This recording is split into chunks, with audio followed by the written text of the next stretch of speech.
So long term pick जो रहेगी वो रहेगी बिरला सॉफ्ट। आईटी सेक्टर में अगर हम देखें तो अच्छा मोमेंटम बना हुआ, और जिस तरीके से ये स्टॉक में अगर हम लॉन्ग टर्म सेटअप देखें तो स्टॉक एक पॉजिटिव टेरिटरी में ट्रेड कर रहा है। स्टॉक में जो एक रैली देखी थी हमने पिछले कुछ महीनों में, उसके बाद स्टॉक अगर हम वीकली सेटअप के हिसाब से देखें तो पिछले 7-8 वीक से एक रेंज बाउंड कंसोलिडेशन होते हुए दिख रहा है।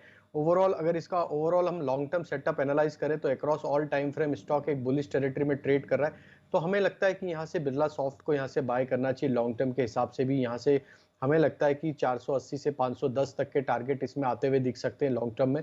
तो करंट लेवल से वॉलेटिलिटी में इसको ऐड करें, 395 के आसपास स्टॉप लॉस रखें और बिरला सॉफ्ट बाय करने की सलाह रहेगी लॉन्ग टर्म में।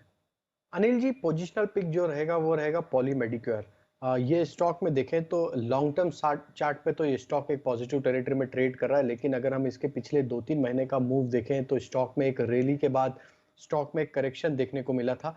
और स्टॉक में जिस तरीके से करेक्शन होने के बाद स्टॉक पिछले 5-7 सेशन से जिस तरीके से रिवर्सल डेली चार्ट पे देखने को मिला, एक डाउन स्लोपिंग ट्रेंड लाइन का ब्रेकआउट भी डेली चार्ट पे देखने को मिल रहा है, तो ये यहाँ से एक रिवर्सल यहाँ पे जो नियर टर्म चार्ट पे देखने को मिल रहा है, हमें लगता है पॉली मेडिक्योर यहाँ पे बाय करना चाहिए पोजिशनल बेसिस पे। ये स्टॉक में हम एक्सपेक्ट कर रहे हैं टारगेट जो आना चाहिए 1020 तक के टारगेट इसमें आते हुए दिख सकते हैं।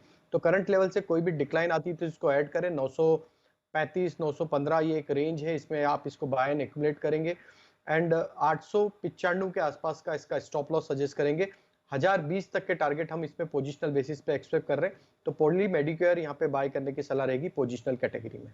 शॉर्ट टर्म पिक रहेगी अरविंद फैशन लिमिटेड। ये स्टॉक का अगर हम सेटअप देखें तो नियर टर्म और शॉर्ट टर्म सेटअप के हिसाब से स्टॉक ने एक रिवर्सल साइन दिया। अगर मंथली चार्ट पे अगर हम इस स्टॉक को एनालाइज करें तो ऑलमोस्ट 15 से 20 मंथ का एक नीचे लोअर साइड पे कंसोलिडेशन हुआ था, उसका ब्रेकआउट हमने प्रीवियस मंथ में देखा और अब करंट मंथ में भी इसकी फॉलोअप बाइंग एक्शन देखने को मिल रही है। स्टॉक में हालांकि बड़ा करेक्शन हुआ था, और स्टॉक में जिस तरीके से मंथली सेटअप और वीकली सेटअप अब यहाँ से बनते हुए दिख रहे हैं, और डेली चार्ट पे अगर हम देखें तो नियर टर्म चार्ट पे एक अच्छा बाइंग एक्शन देखने को मिल रहा है। जिस तरीके से वॉल्यूम एक्शन है ये दिखाता है स्टॉक अब यहाँ से शॉर्ट टर्म में भी अच्छा करते हुए दिखेगा। और शॉर्ट टर्म में हम जो टारगेट एक्सपेक्ट कर रहे हैं वो 300 रुपए तक के इसके टारगेट आते हुए दिख सकते हैं। तो 258 253 ये रेंज में बाय करेंगे। 245 के आसपास स्टॉप लॉस रखेंगे और टारगेट हम 300 रुपए के एक्सपेक्ट कर रहे हैं शॉर्ट टर्म में। तो अरविंद फैशन लिमिटेड बाय करने की सलाह रहेगी शॉर्ट टर्म पिक में।